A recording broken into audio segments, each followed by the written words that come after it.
Butterkicap, I'm so glad to discover you. What a wonderful website and blog and media portal you are. I discovered Butterkicap talking at a wedding a couple of weeks ago with Datentri Intan, and we discovered we were like two ends of a worm coming up from different parts of the ground, recognizing we were different parts of the same story. I'm involved in research into traditional knowledge about health, which includes both traditional medicine and traditional nutrition. I'm Gerry Bodeker, Professor Gerry Bodeker, from Columbia University in New York and Oxford University in the UK. And I did a book, where is the book? Here it is, a few years ago on Malaysian health traditions. It's called Health and Beauty from the Rainforest, Malaysian Traditions of Ramuan. And one of the things we realized, my colleagues and I, as we were producing this book, was that we needed to look not just at herbal medicines and urut, massage and so on, but we needed to also look at food. And so we have a section in the book particularly looking at ulam, because ulam is something very unique and special to this country and its traditions. Let me talk a little bit about ulam. Basically, you've all heard that the Mediterranean diet is great for us all. It prevents heart disease, it reduces cancer risk, and so on. What we've learned more recently is that one size does not fit all in terms of nutrition. One size does not fit all. And Malaysians aren't going to get super healthy living on a Mediterranean diet. Why? Because you're not Mediterranean. That's the short answer. Why does that matter? Well, what's happened over time is that we've all evolved as different ethnic groupings so that our genetic material and the more recently discovered part of our genetic material known as epigenetic material, a little bit of gene material above the gene that actually learns generation to generation and passes that on, we have adapted to our geography, to our plant life, to our animal life, and that's become embedded in the way we process food. This is called nutrigenomics and metabolomics, the genetics of nutrition and the genetics of how we metabolize food. And it's different from culture to culture. So the Japanese diet, you probably know, is super nutritious, and the Japanese live a very long time, the highest lifespan in the world, and it's high in fish and seaweed and so on. And the Japanese don't need to eat the Mediterranean diet. Not only do they not need to, but it wouldn't work for them the way it works for Mediterraneans because of different nutrigenomic and metabolomic histories. So that brings us to Malaysia.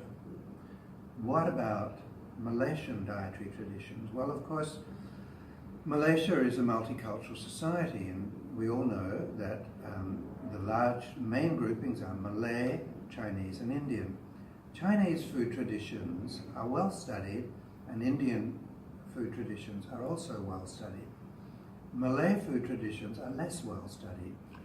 So, in looking at Malay dietary traditions, one of the things that we see is that local is really, really important.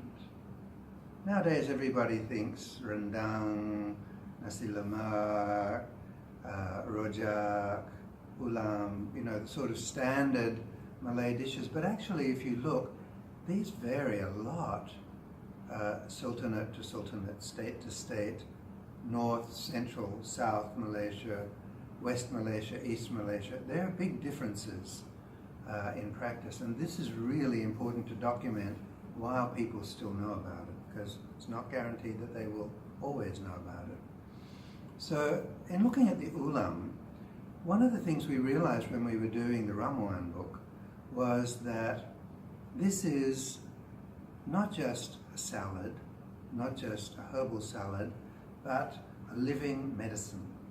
This is a living medicine that has been taken with meals.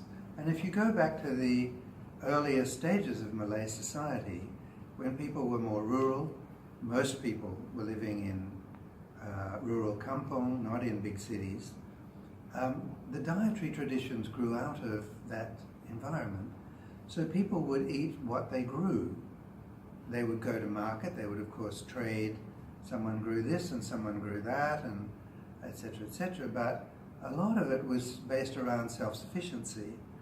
So if they were having nasi lemak, the lemak from the coconut, from the kelapa, would come from their own coconut palm. Any sweetener in kueh would come from sugar made from kelapa, gula kelapa, not cane sugar, but gula kelapa, which they could make themselves. Turns out when you compare the glycemic index of cane sugar and coconut sugar or gula kelapa has a much, much lower glycemic index than cane sugar. Everybody in Malaysia should be using that if they want to use sugar, not cane sugar, which is dangerous and a very severe diabetes risk. So this idea of self-sufficiency was where the Malay dietary traditions came from. And the rice people would eat was not white polished rice. It was not the nasi putih that we know today, but it was beras from their own paddy field. They'd go and pick some, they would dry it, they would store it in their own granary for use, when there wasn't fresh rice available. They would rub it and husk it.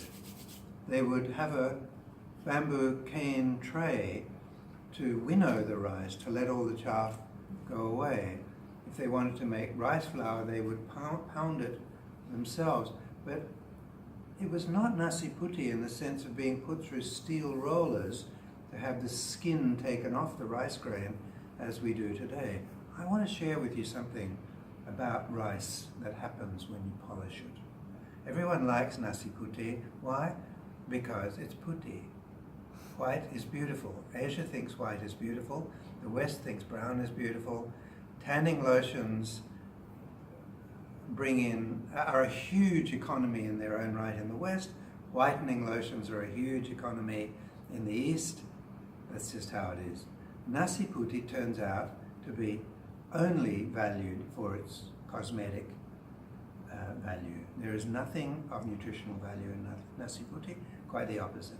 That little brown skin that most of you will have seen on the grain of rice, that is a membrane. It's called an endosperm, and that membrane contains vitamin B complex. Vitamin B prevents dementia. There's research done by colleagues of mine at Oxford showing that B complex has supplementation with B complex reduces brain shrinkage in people with early stage onset 8 times greater prevention of brain shrinkage than any other approach. That's the B complex in the skin of the rice. There are enzymes in there that break down the starch in the body of the rice. Starch, another way of talking about starch is from its chemical formula, which is identical with sugar. Starch equals sugar. A clever little rice grain has enzymes in the skin that break down those sugars so they don't give us diabetes. Take off that skin, no enzymes, pure sugar.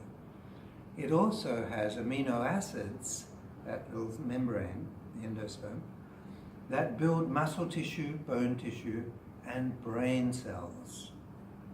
Now when we polish rice for nasi putih, we throw away a B complex, we throw away enzymes that break down the sugars in the starch, and we throw away amino acids that build our brains, our muscles, and our bones.